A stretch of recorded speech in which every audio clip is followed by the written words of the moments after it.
নমস্কার বন্ধুরা, প্রতিদিনের মতন চলে এসেছি আজও দুপুরের লাঞ্চ থালি সাজাতে। তো চলো, প্রথমেই থালাটা নিয়ে তার মধ্যে 4 টুকরো শসা দিয়ে দিলাম, লম্বা করে কাটা শসা দিয়ে দিলাম, আর দিলাম ভেন্ডি ভাজা,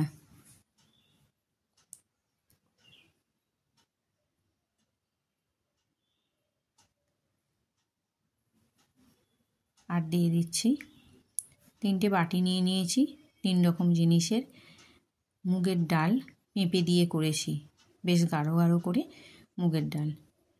নামানোর সময় একটু ঘি আর কাঁচা লঙ্কা দিয়ে ঢাকা দিয়ে রেখে দিয়েছিলাম, খুব সুন্দর টেস্ট হয়। আর করেছি পটলের তরকারি, আলু পটলের তরকারি, কিন্তু আজকে তরকারিটা খুব সুন্দর খেতে হয়েছে।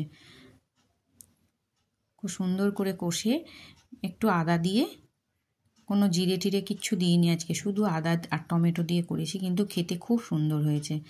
খুব সুন্দর করে একটা পটলের তরকারি করেছি। আচ্ছা, দিয়ে দিলাম হচ্ছে গরম ভাত,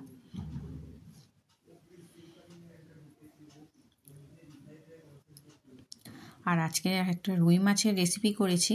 তো ওটা ভাপা করেছি, আমি আগে করিনি, অন্যান্য মাছের করেছি, যেমন চিংড়ি ভাপা, ভেটকির ভাপা, ইলিশের ভাপা, কিন্তু এই মানে রুই মাছের ভাপা করিনি। তো একইভাবেই দেখলাম এই মাছের কেন হবে না, দেখি তো করে।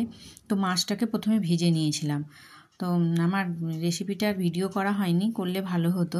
তো রুই মাছটা ভেজে নিয়েছি, আর নিয়ে যেভাবে আর কি ভাবার হয়, সর্ষে বাটা, একটু নারকোল বাটা, তারপরে কাঁচা লঙ্কা আর নুন দিয়ে ভালো করে ওটা মাখিয়ে তার মধ্যে ভাজা মাছগুলো দিয়ে একটু উপর থেকে কাঁচা তেল আর কাঁচা লঙ্কা দিয়ে ওটা ঢাকা দিয়ে ভাপে বসিয়ে রেখেছিলাম।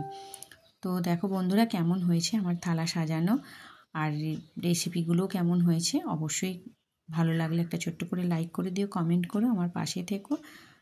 চলো, পরে আবার অন্য কোনো ভিডিও নিয়ে আসবো।